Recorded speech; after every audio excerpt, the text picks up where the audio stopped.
Welcome to this latest Zoom study on the topic of inequity in education. And I'm excited to hear from Chloe and Sunada, who are regular attendees of First Church, but have gotten involved in this work through Free Together and some other organizations that are doing good work locally around this. And so I think maybe we could open with a word of prayer, and then I'll turn it over to Chloe and Sunada. Father God, we thank you so much for today, this opportunity we have to be together. Just please give us open hearts, open minds to receive a challenging new knowledge today, and help us to know what we can do with that. I just thank you for Chloe. I thank you for Sunada, who are willing to give of their time and their effort to bring some of this to us. And we just pray that you continue to be with us as we're together today. We love you, Lord. It's in your name, Jesus' name we pray. Amen. Amen. Okay, Sunada, Chloe. Okay, well, welcome everyone. Let me start my sharing of my screen. Okay. Okay, can everyone see that now? Yep. Hold on. I think I have to do one more thing. Yep.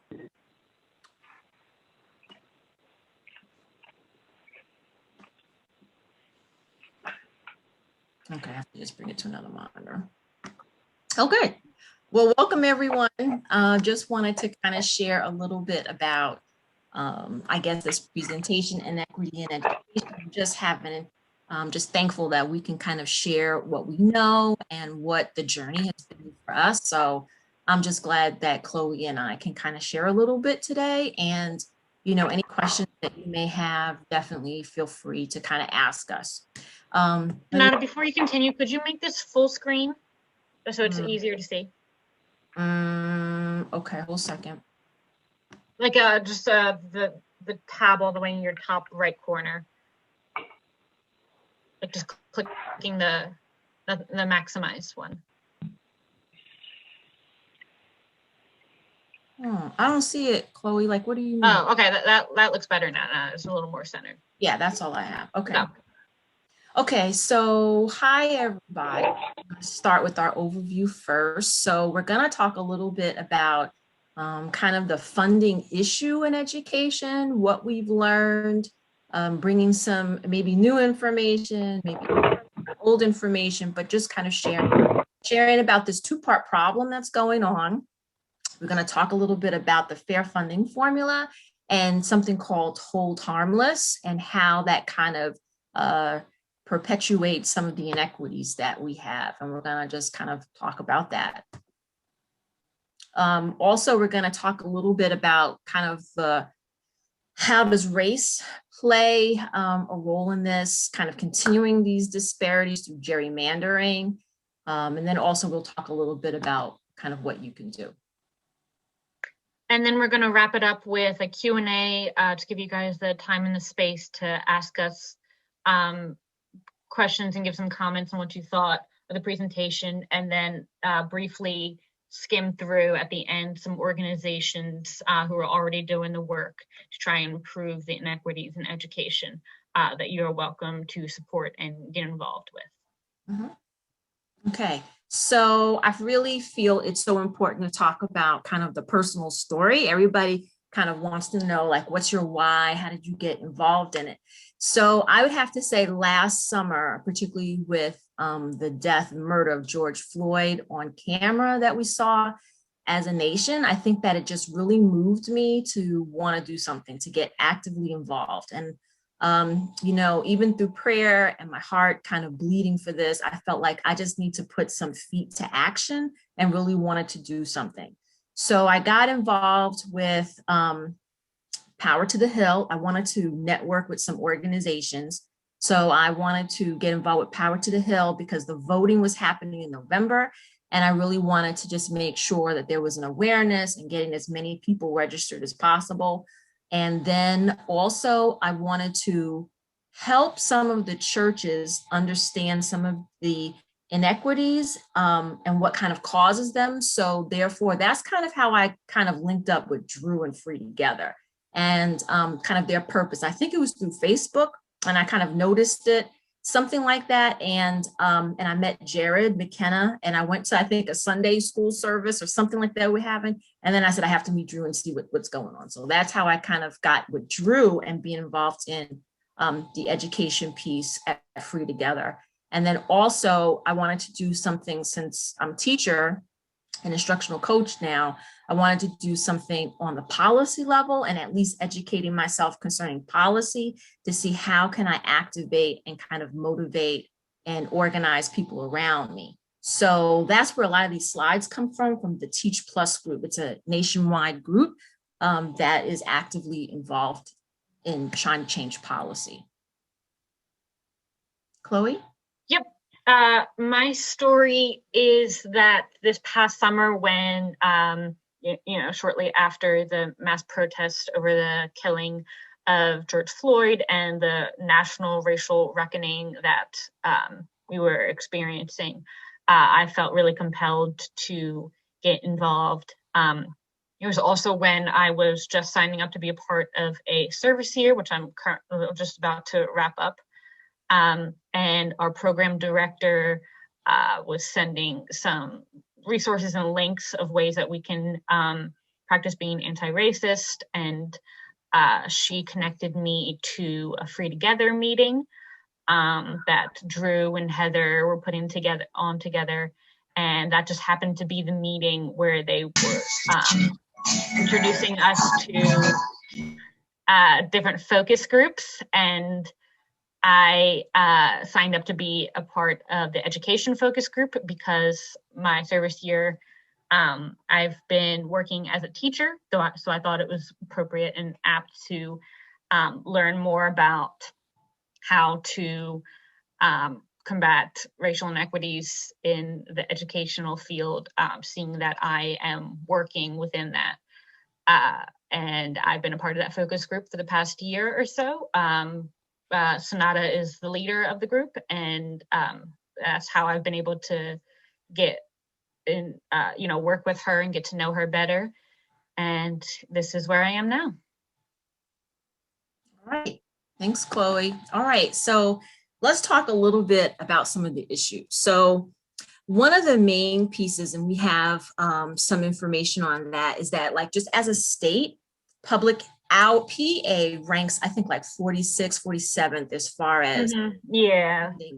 So that's a two-part challenge. One, that we just don't fund in comparison to other states what we need to for public education. And then what you start to notice is the disparities between, they call them low wealth and high wealth school districts, that it ranks, like, the disparity is the largest between each of these school districts in the nation. So PA is kind of, is one of the states that kind of really highlights this, and you kind of see it when you start to look at some of the data. And Chloe, feel free to kind of like jump in. Yep. Yep. So a problem, our first problem is that Pennsylvania is about the lowest across the country in actual statewide funding. So we see that when we're breaking down the amount of money that the state is putting into public services, including like just infrastructure and healthcare and law enforcement, all that kind of stuff. When it comes down to how they're breaking down their budget and where they're putting the money, only a third, like slightly over a third, 36% is actually going towards education. And if you were to compare that to the rest of the states across the country, they're giving closer to half, about 47% of their budget to education. So then if we rank that, given an actual number, Pennsylvania is at the 47th out of all the 50 states in terms of the money that it's putting into public schools. Okay, so now we have to kind of look at the disparities between the different school districts and the communities and how that affects our low wealth and our high wealth school districts. So here you have the resources that communities and districts are able to provide becomes glaring when you start to understand kind of how the funding works. So they say, as a result, Pennsylvania's poorest school districts spend 33 less per student than its richest ones and the largest funding gap of any state in the nation. Now, what happens, like this is part one, and then of kind of us telling you about the inequities, but the next time we meet, we really want to show you like what Governor Wolf has done and how that will actually help. And today we're going to just give you like a little brief, just touch base about kind of what something is really happening that people is kind of under the radar that people don't know about, but it's called the Level Up bill. It's House Bill 1167. So now I want to explain something called the fair funding formula, because this has everything to do with like how the money is dispersed or what some of the issues that kind of plague what's going on. So these are my doodle notes, so don't worry about kind of what it looks like, but this is how I remembered it, right? Because you tell kids like interactive text, right? So this is what I was doing to kind of remember it. But I just want to focus you on the bottom part, the 3 areas. So the problem is in the General Assembly for PA, they are supposed to provide for the maintenance and support of a thorough and efficient system of public education to serve the needs of all of the Commonwealth. And there's a lawsuit that's happening because you can't have these drastic disparities and be answering to this in the General Assembly. So when you go down to the fair funding formula, what happened was in 2016, it eventually kind of came into public code through this bill 1552. And what it's supposed to do is there's 3 pots, and these 3 pots make up how the money is supposed to be distributed from the state to the school districts. One is based on student counts, which goes in how much is the average daily attendance that students have that you have in your school district. The other is student-based needs, which is like how many children are in poverty because of resources or community services that you need. How many English language learners are in your school district? Also, how many charter schools are in the school district? Because you have to remember that when students go to charter schools, and particularly for special ed needs, those special ed needs do not have to be that accountability as in a public school. So that line item on however much it costs to educate a student with any special needs goes straight over to the charter school without that accountability.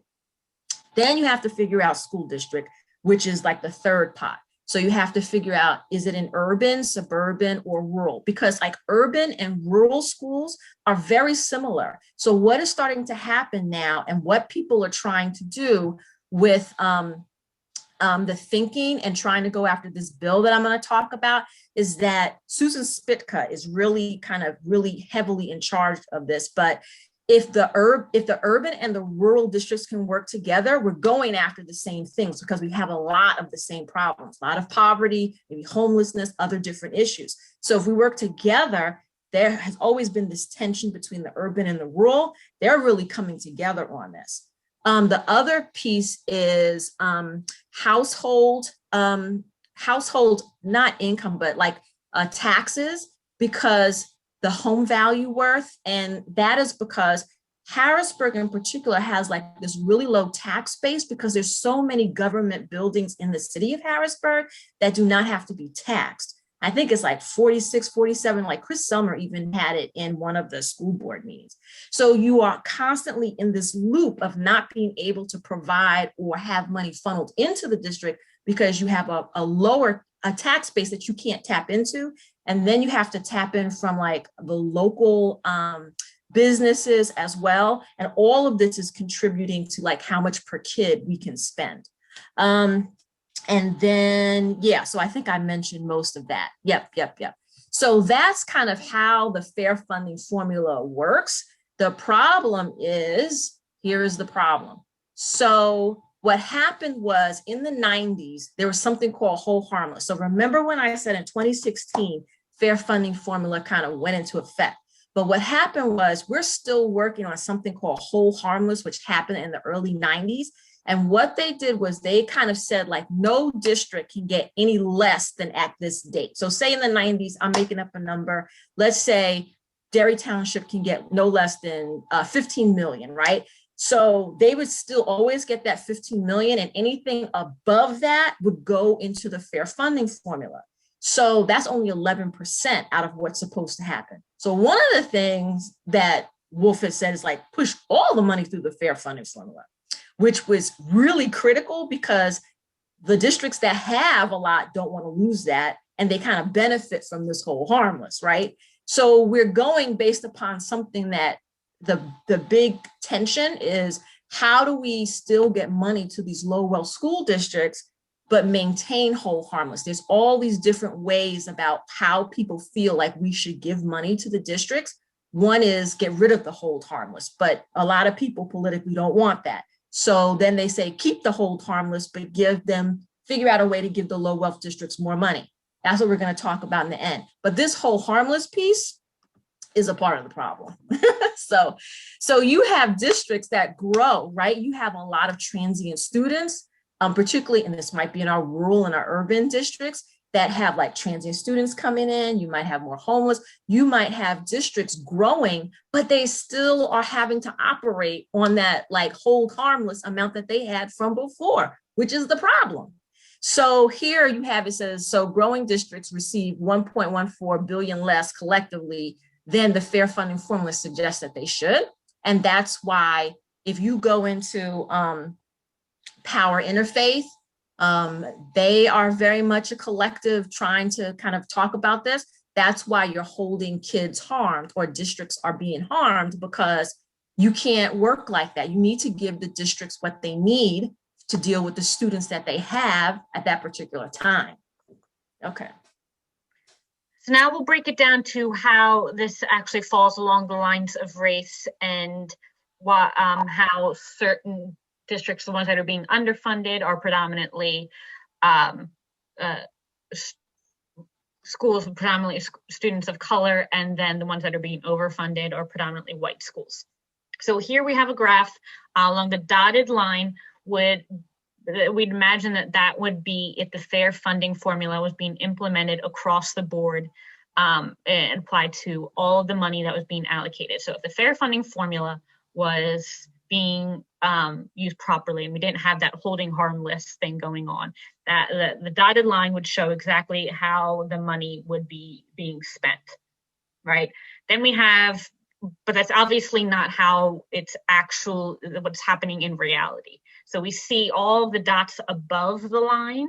Those are the districts that are receiving more money than what they should be. They're being overfunded because they're not receiving any less money than the way they've gotten in the past. Hold on a second, Sunada.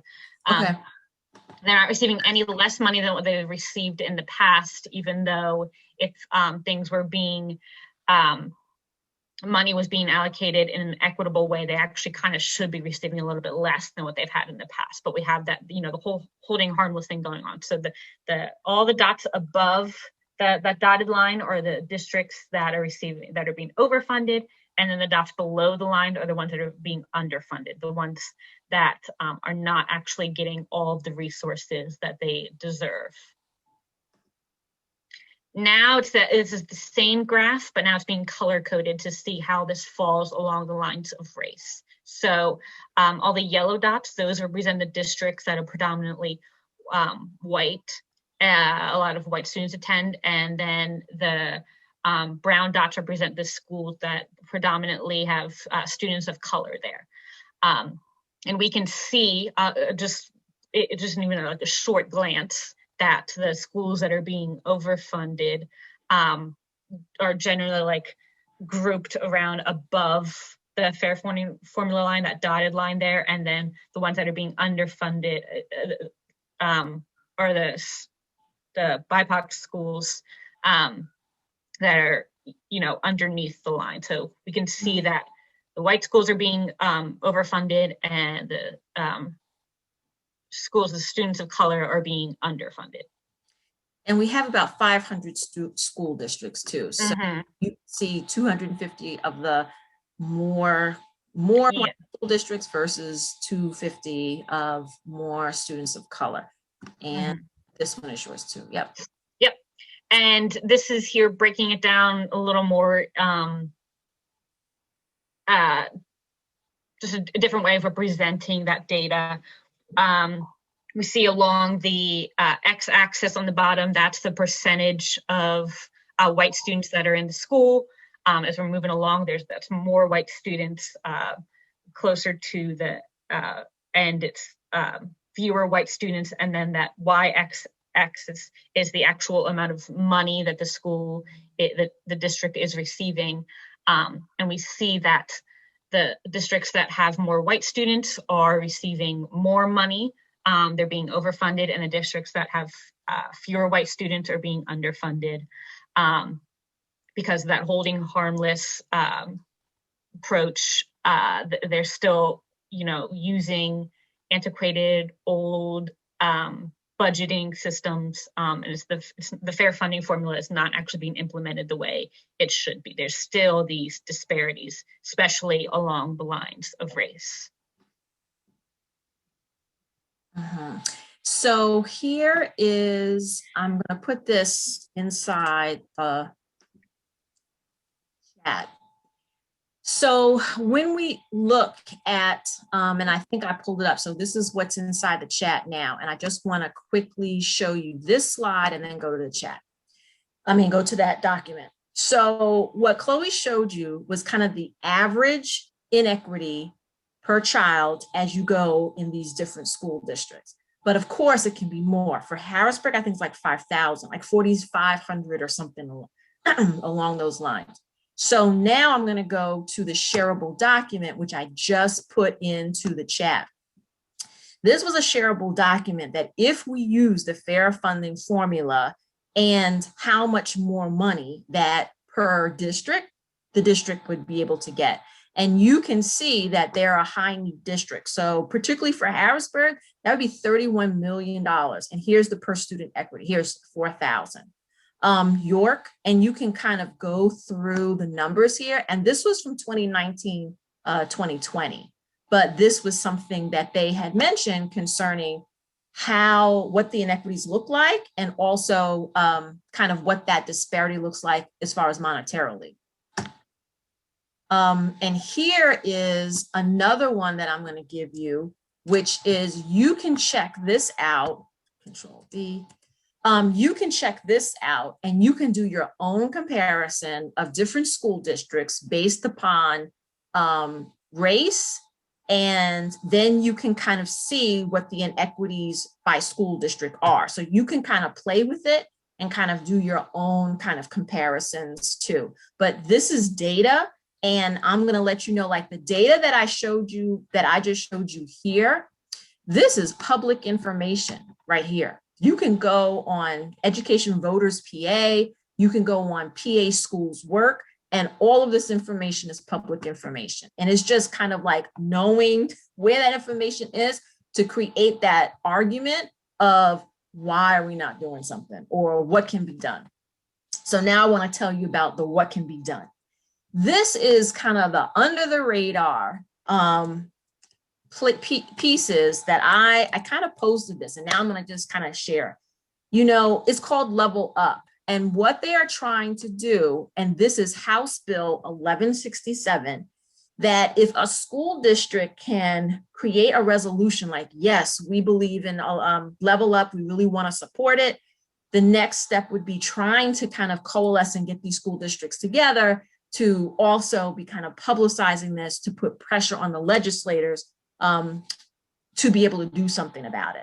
So Level Up proposal, and I just sent it your way, and you have a one-pager, they want to take $100 million and they want to funnel this money to like those neediest districts. And I think Harrisburg, York City, all of those, there's like a list of which ones would get it, but this would be the money they want to funnel. What you are starting to hear in the arguments politically is like you'll start to hear everybody talking about the CARES funding or the ESSERS, right? This is one-time school funding. It's great. It's going to be used for infrastructure. You can't use it on teacher salaries.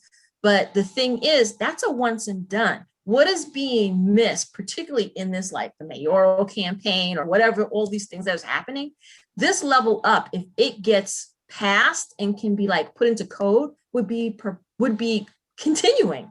So, the fact is worrying about like, I'm glad we get the CARES money. We absolutely need it. But this is the one that people need to say, look, this is this will move on forever, that we can kind of keep getting this money if we can really support and rally behind it. So this is, to me, is like the sleeper piece that definitely needs to be addressed. And as a Teach Plus teacher this year, I really tried to kind of share. But as far as, I would have to say, I think for right now, I kind of opened the door for any other teachers that would come behind me. But as far as timing for the school district, I don't think it was. But I definitely tried. So that's one thing I wanted to say about Level Up, and definitely feel free to answer any questions, once we get to our Q&A. It looks like the picture here on our slide doesn't seem to be showing up. There it is. Okay. There it is. Got it. So now we wanted to talk about gerrymandering and how that actually seems to be playing a part, why that matters also in education disparities. So the Fair Districts PA website, they have a page that talks about how Pennsylvania is like the poster child for gerrymandering. So if you go to the next, and I just put it in there. Yeah, and I just put it in there too. Okay, great. So it started in the concept originated in 1812 when Massachusetts Governor Elbridge Gerry, he backed this redistricting plan that was favoring his own party. And when he drew the electoral map, it was so convoluted and so strange. It looks like these salamander like wings. You can see the picture there. This looks absurd. It's ridiculous.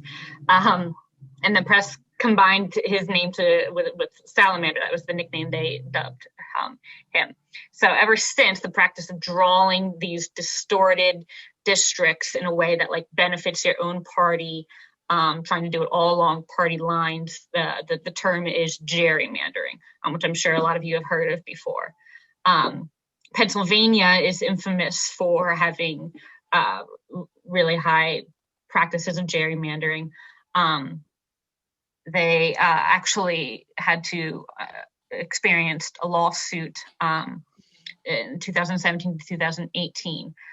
But even so, our Senate and House districts continue to be the most gerrymandered by any measure. And this matters because if our voices in when it comes to voting is being manipulated in a way, then our elected officials are not like truly representing us, or at least being able to take advantage of us in that way that they can keep getting voted in, even if that's not exactly the will of the people. And then they're only abiding by what their party want, their party position is. And then these policies that we want to pass through the House and the Senate, especially the one that Sunada was just talking about, we're going to be hitting a wall and meeting a lot of resistance if our elected officials are not truly representing us. And then the next slide here, it's showing how some of these districts are being actually drawn out. And we can see that the shapes of some of them also just seem to be really distorted and convoluted. Steelton, we see in the left picture, is just this really odd little shape, almost like a little island there, that it just, it doesn't really make a lot of sense. And you can imagine that gerrymandering definitely played a part in how these districts were being mapped out. So I'll open this up for some questions. How are people seeing, where do you see gerrymandering in these pictures, and how do you imagine caste is playing a part in all of this? Caste or racism in that sense, and disparity in funding.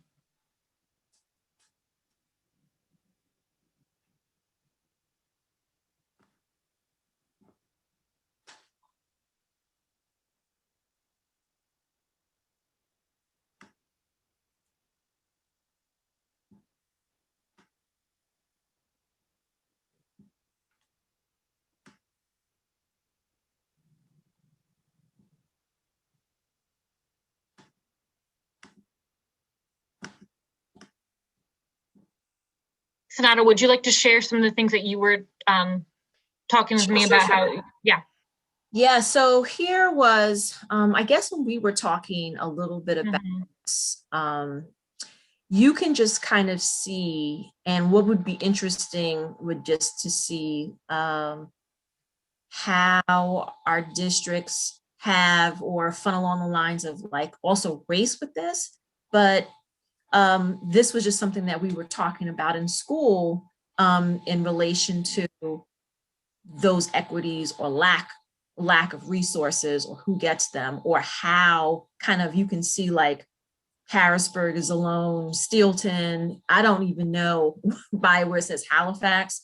There's like this small in pink group here. I don't even know location where that is at, but we were just in general starting to kind of have those conversations. But once again, kind of gerrymandering kind of plays a role in this too. I'm just going to move to the next one. Kind of what we can do about it, and then we'll open up for any Q&A and I'll stop sharing. So, you know, how do we organize to kind of do something? The Teach Plus group is doing, and how this is what Power does too, you amplify voice. So what you can do is, you can start meeting with representatives. So as a group, we can contact people, kind of share about the inequities, tell them about, hey, what are you doing about the Level Up program, or bill, and just talk to them, because now is the time to influence until decisions are made. Definitely participate in something social media, which is easy for people just to share out, get the word out, drop this in Concerned Citizens or something like that. Writing opt-eds as a teacher, sharing experience, or even opt-eds, that's something that is encouraged and what a lot of the Teach Plus teachers did, but also connecting with other organizations and raising awareness. So the more people know about it, the more that they can really try to do something about it. But definitely one thing that we can do is, as a collective, we can move as a collective, as a church, and meet with representatives and talk about it. That and the social media would definitely be one. So here is the big piece too that's happening in September. This is the lawsuit that is suing the state because they are not abiding what the General Assembly has said that they need to be doing and providing these resources. So several districts, several groups, and definitely as Lancaster is meeting, but, and there's a couple of other school districts. And let me just see for 1 second. Let me just see, because I have it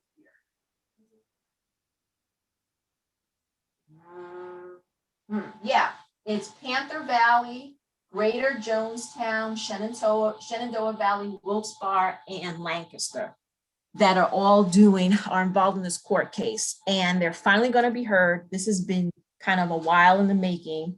But now they're asking the court to declare that the current system of funding is unconstitutional, order the legislature to cease using an inadequate funding scheme, and then create a system that can work to enable and help for all students.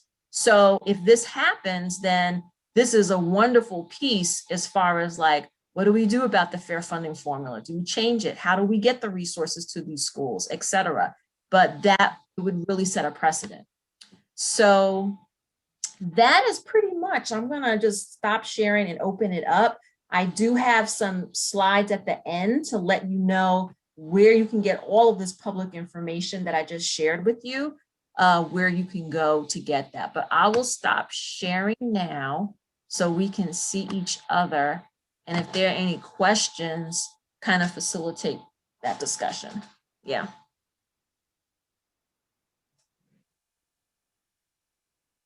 And if you do have a question, you can unmute yourself and just ask it. If you're having trouble unmuting yourself, just raise your hand and I'll try to help.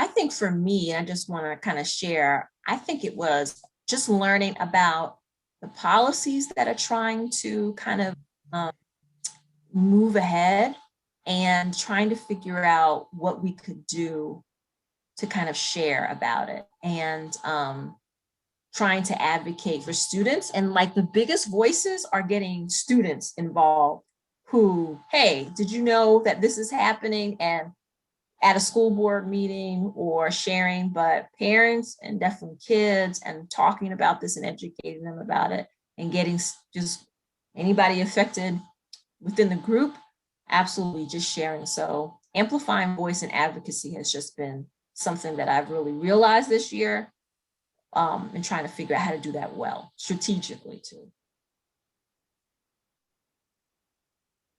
I'd like a copy of the PowerPoint so I can share it with colleagues. Sure. Mm-hmm. Mm-hmm. Would you like us to email that to you, Jim, or if we put something on the church website? How would you I prefer prefer to to get hold of it? email because then I can forward it. What did you say? Email. Email. Okay. Okay. Yeah, I Yep. know So I'd hang like, back. And I I'll can share. I know forward I'd like a copy of it too. Maybe we all would. it. So I'm already copied a bunch of the links that Sunada had put in the chat, and I have an email set to go to everybody. And I'll just wait until maybe they can send me the PowerPoint, and I'll attach that as well, and I'll just send it out to everyone. Because those are school districts that affect the community college. And so it goes beyond just public education. Mhm. It seems to me, and correct me if I'm wrong, it seems to me that one of the hardest parts of this, like a legislator can look at this information and be like, yeah, that's not fair. It should be fair. But then when it means that the people that I'm representing are going to maybe take less so that it can be fair, how do I sell that to the people that I'm quote representing and not lose my job? You know what I'm saying? It's a sticky situation, definitely. I'm just wondering, I guess, in some of like your conversations with people, how have the folks kind of gotten at that sticky situation, to use the term? Outside of just appealing to people's conscience and like what is right, we've I guess in my lifetime I've seen again and again that politicians don't necessarily care about what's right. So how do we? Yeah. I don't know if the question was clear, but have you heard explanations of how to get around that, I guess? Can't part of it come from Pennsylvania allocating the proper amount of money for education to start with? Then at least there'd be a bigger pot to start with before it's divided. Maybe that would help. I definitely hear what you're saying, Josiah, because it's like you're almost, because depending upon which legislators you talk to, they pretty much kind of have an idea what they want to do to align with their constituents. So it's kind of influencing or just trying to bring about the humanity of it, as well as showing the other connections to how it will benefit everyone. Because because houses are purchased based upon school districts, and all those pieces kind of tie in. So kind of showing those other connections has been one way, but you're very right in how, because just sharing the argument, it's not fair, we need to do this, is not necessarily something like, oh yeah, let me just help you and help you out. No, you're really just kind of, some legislators are aware of the level up, some don't even know about it.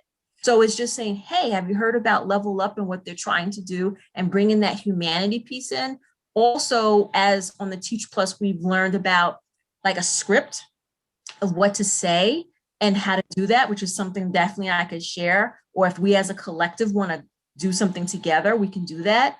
But words that win is another thing. Like each of the teachers were kind of taught on how do you present this sandwich argument of like, we need you to kind of come to our side and influence.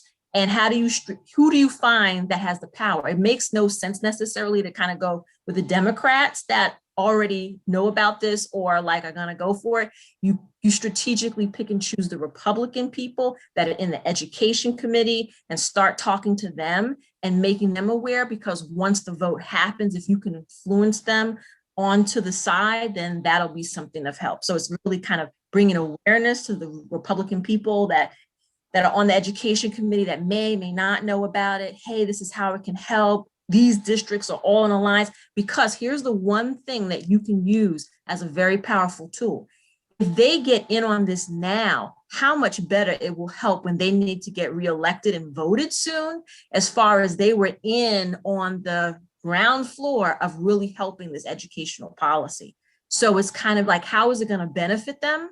It'll benefit them in the next election, knowing that, hey, this was something that you kind of voted for, you were in for, and people look to see, how have you voted? What have you been an advocate of, et cetera. So that's also another way. Yeah, politicians may not care about morality, but I would hope that some of their constituents do, hopefully Christians and other faith communities, and getting letters and visits from people in their own districts. My going to somebody else's district may not have much influence, right, unless I'm going with people from that district. And I find, working with Heeding God's Call, that we tend to like to talk with people that we think might agree with us, and kind of stay out of those counties that are pro-gun. But yet there's a lot of people in those places who may agree with us. And if their legislators are hearing from them, and they can say, well, I've been hearing from my constituents, maybe I should do something. So do you have a whole script of what we would say if we Absolutely. email or call? Okay. Yes. I So think that would be helpful. Yes. Do that. So I think, like, if this is something. We live, yeah. Oh, sorry, Donna. Go. Say it. I'm sorry. I didn't hear you. No, I was just saying, I live in a very Republican area, so I can definitely contact them. And just as, you know, I'm looking at who's here, like we're representing a wide variety of different, a lot of us have different, you know, state representatives that, like for myself, it's Patty Kim, but like for a lot of people, it wouldn't be a Democrat. And so even for you to talk to neighbors that might be Republicans, but they might also care about kids and school funding and stuff like that, to have them contact the local Republican representative.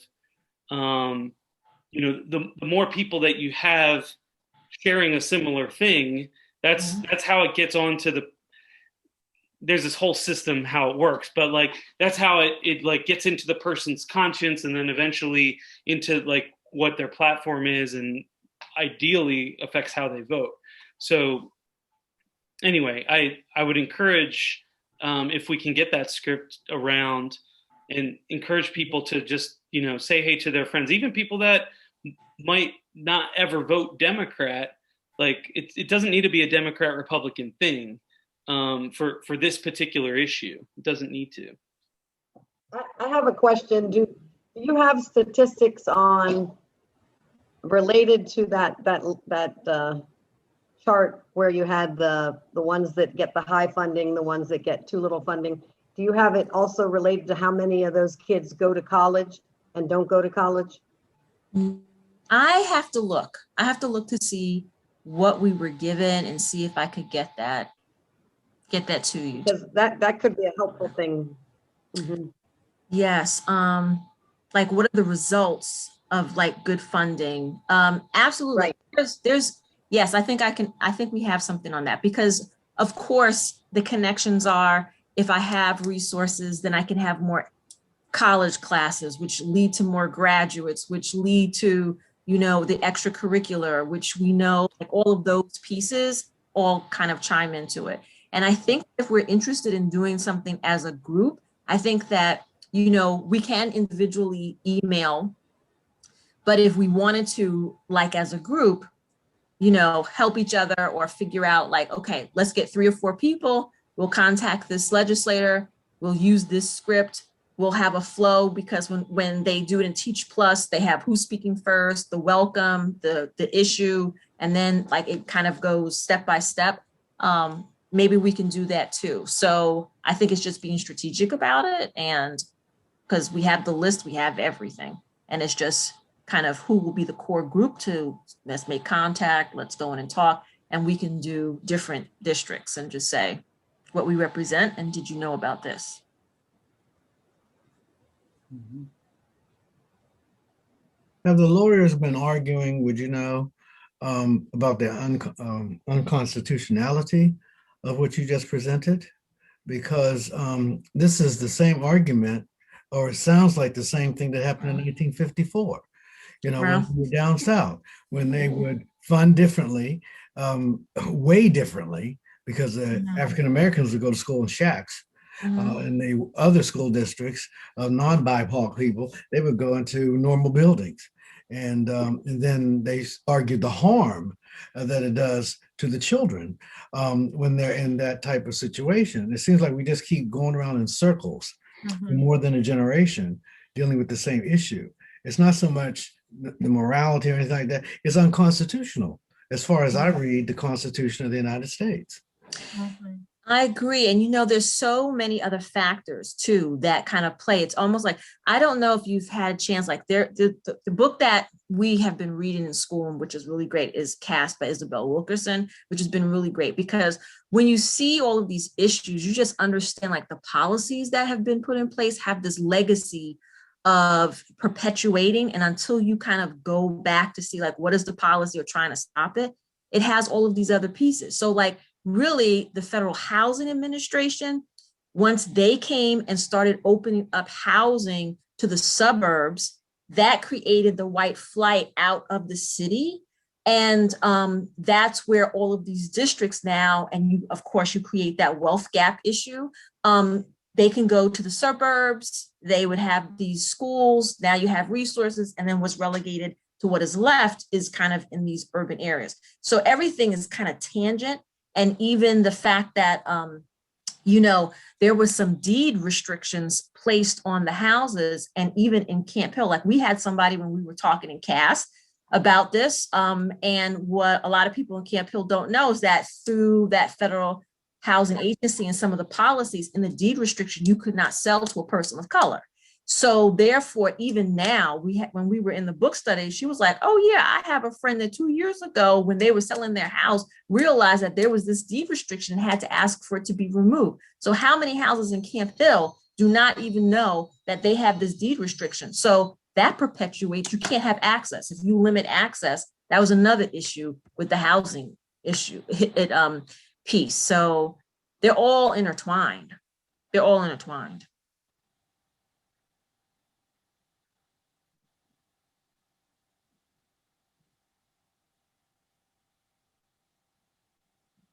Other questions, anybody? Chloe, what is St. Stephen's doing to help with this?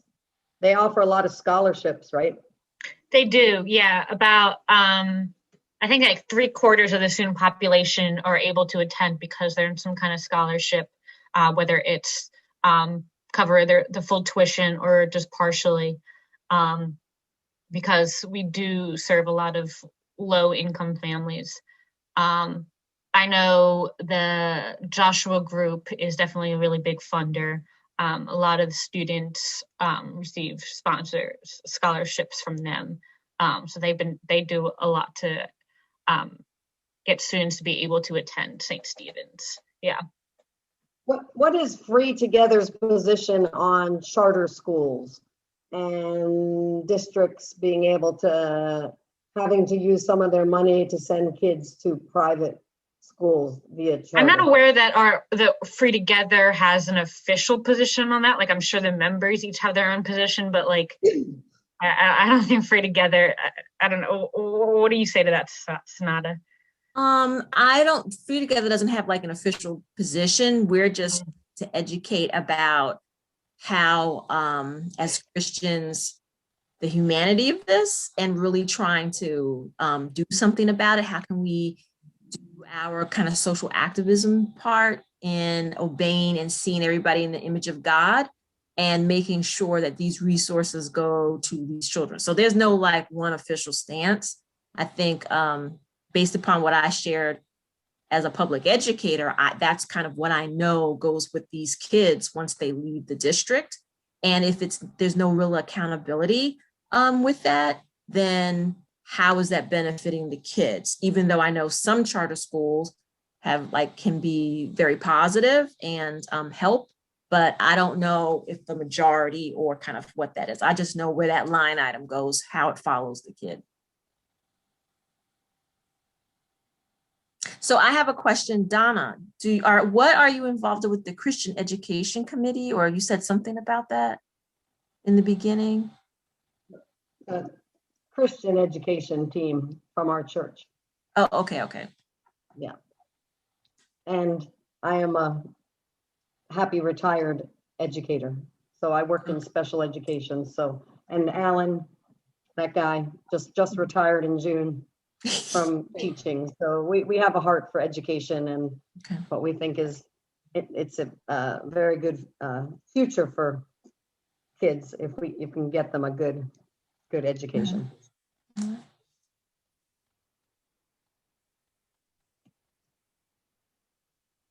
What do we all think about Biden's plan about free community college for 2 years, about preschool, early education free for Yeah, same with you there, Bill. all Americans? I think that's a wonderful thing that happens. Yes. Yeah. Might be a good idea, but I'm not very optimistic. Sunada, I have a question because I looked at this once before and I don't understand it, but I know I haven't really dug into it. So when I look at the Pennsylvania Department of Education website and I look at their finances per school district, and I looked at like Lebanon County, and Lebanon City Schools had a lower per ADM than the surrounding areas. But when I look at Dauphin County, Harrisburg City has a higher per ADM than like Lower Dauphin and some of the other surrounding areas, which is opposite of what I would have expected. So am I not reading it right, or I just don't understand it? And I think about it because I audit local governments. And so like, that's one of the things that I look at. And I just don't understand, why would Harrisburg City have a higher per ADM than the richer school districts that I would expect to have a higher per ADM? What does ADM represent again? That's what I was trying to find what it represents on the website, because I looked it up the first time and I wasn't sure if you would know from your work. Maybe if you hung back and showed me and I could kind of see, or you send me some info so that way I can at least look at it and see what you're talking about. Is it possible ADM is the amount that like the schools should be receiving based on the needs of the district and the population and the resources that the school should be getting, rather than the actual amount? That might, I don't know what ADM stands for. I don't think so, because Lancaster City was the same way Lebanon City was. So Okay. Lancaster City schools had a lower ADM than the surrounding areas. Average daily membership. Average daily membership. Yeah, it's the term used for all resident pupils of the school district for whom the school district is financially responsible. So it's not the actual money they're receiving, it's the student population? it's their total revenue. So it looks at federal, state, and local sources. And then it takes it divided by the number of students. Mm-hmm. I think this is what it's doing. And then it says this is the average number. And I was just surprised, and I didn't know, so I know that like Harrisburg City and York City schools are all in receivership. And so I didn't know if there's some other things playing into it that just aren't financial, that affects the inequalities that are going on there. I guess I just wanted to understand that more. I have to look at it, and maybe I can ask somebody on our Teach Plus that maybe knows a little bit more, but I'll check into it, but I would love to answer that question for you, but I don't think I can answer right now. I have to So look. Sarah, this is similar a similar question to what you raised when, right? Okay. So I don't have like a definitive for sure answer, but I did have some conversations after that last get together just to try to understand myself. And the part about that you shared that's actually surprising to me is that Lebanon's wouldn't be higher in after some of these conversations, because generally speaking, the per average daily membership, whatever, the amount that is needed for an average student in Harrisburg, based upon all these other factors of poverty and special education needs, different things like that, is much higher per student, just given some of those other factors. And so I don't know this for certain, but I'm guessing that that's part of what the fair funding formula takes into account as well. And so that's how Harrisburg City could actually get more money per student than, say, Lower Dauphin, and still be underfunded because the need for the basic population. So like in Asher's class, for instance, there's, I think, 7 different languages, like the main language they speak at their home, 7 different ones in just his classroom. And there's certainly not a translator for each one of these kids. And so each of those kids probably has an IEP and different people assigned to them, and all of that costs money. So I think it's a lot of that kind of stuff, but I don't have like this is definitively why, but I'm actually surprised after hearing that answer to hear that Lebanon is actually lower than maybe Cedar Crest, for instance, because I would think that it would be similar in most of the urban areas, that they would need more per kid based on, just the general average student need in an urban setting in our mid-state. I don't know if that, again, I don't know if it's like definite, but that helped me to understand it a little bit. I don't know if that's helpful.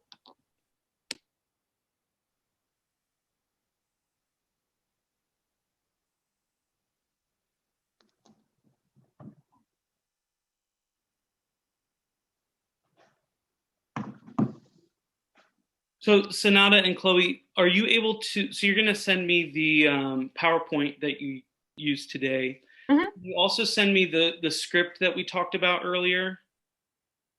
The T+ script? Yeah, just so that that's around. And then as I guess we're going to talk again in a few weeks, as we kind of talk through maybe what next steps could be for us. That script can already kind of be in people's hands, and we can figure out how to move forward with that. Mm-hmm. Does that make sense? Yep. Anybody else have any thoughts, any comments, questions this morning? Afternoon.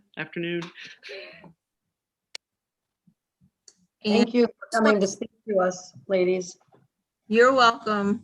And I just want to say, if there are, if you know of maybe other groups in which we can kind of speak or share the information like they don't know, then just let us know.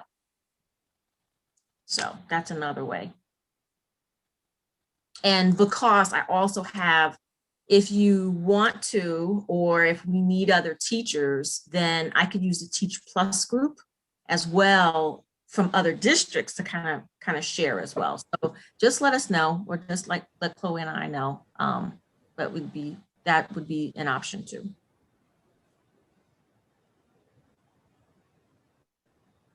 We've showed a video in the past that Power Interfaith had put together several years back with just like all the data and stuff. And this is so much better to be able to like talk to you guys, and you just have a better, more animation to your to the way you say it than the guy that did that video. So I really do appreciate your time.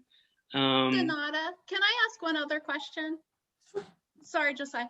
Has there been any conversations that you heard of looking at redistricting? No. Okay. I've heard of. I just wondered, because the districts do seem really odd, and they don't make sense. Mm-hmm. And so I was just wondering if that's ever been a conversation, if it's a conversation. that does occur sometimes, but it becomes a real political issue.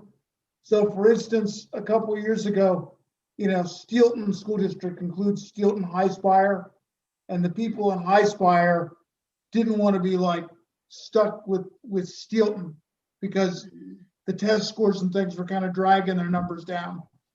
And like in our area, there was Northern New York School District. There were a group of people that wanted to move their elementary school from one school district to another that they thought was better. So it becomes highly political to change those lines.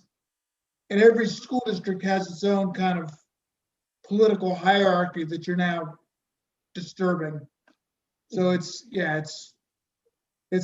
hugely political. Something I Yes. noticed when you were showing the map of the districts is that it had Central Dauphin just like the whole school district.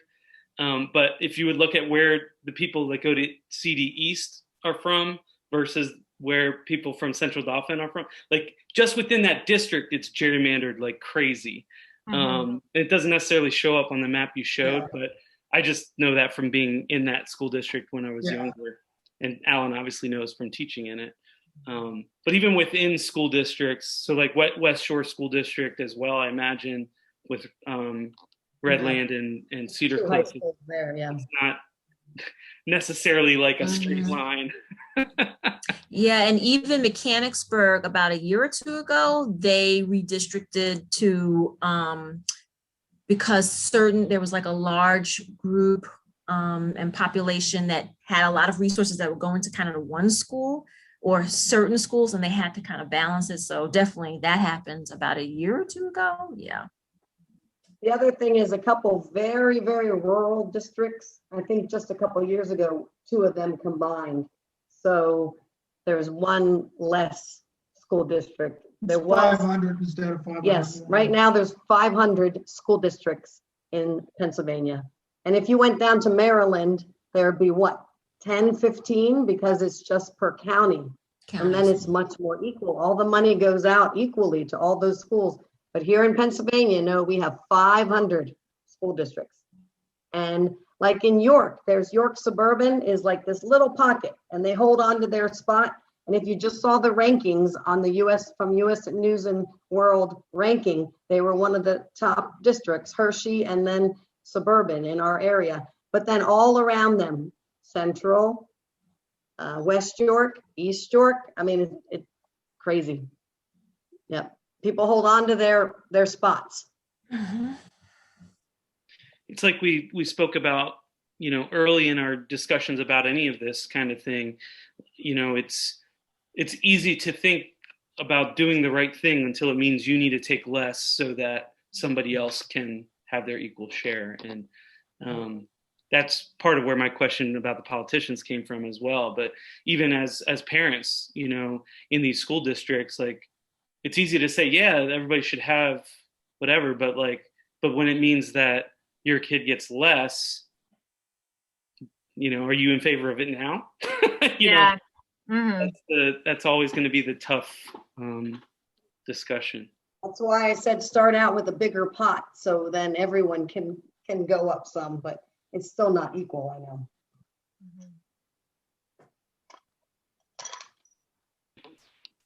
Okay, any other thoughts, comments?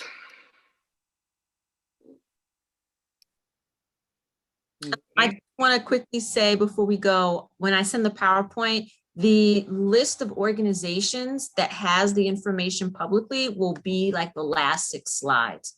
So you can go on the PowerPoint and like Fund Our Schools PA, the Education Law Center, Education Voters PA. Education Voters PA, if you go on their YouTube, they keep you current on kind of what's happening too with the law, kind of like what happened with the budget. There, Susan Spitka is she's definitely a powerhouse with kind of seeing this happen and has been really educating. So, yeah. Great. Thank you for all that. Okay, Brother Jim, would you mind closing us in a word of prayer? Then we can visit and go on our way.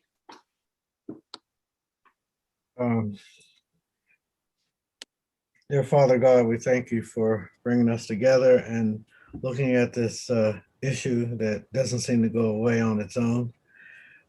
Pray that we can come together and follow where you would lead so that we can have our voices heard and the cry for more fairness in educating the young people in the state of Pennsylvania. We thank you for all the wonderful blessings, the beautiful weather, the birds singing, and all the gifts that we just so easily take for granted, but need to acknowledge who is the author and finisher of our faith, and that is the Lord Jesus Christ. We thank you for everything. We cannot thank you enough for all the wonderful things that we know you will do and have been doing. Pray this in the name of Jesus. Amen. Amen.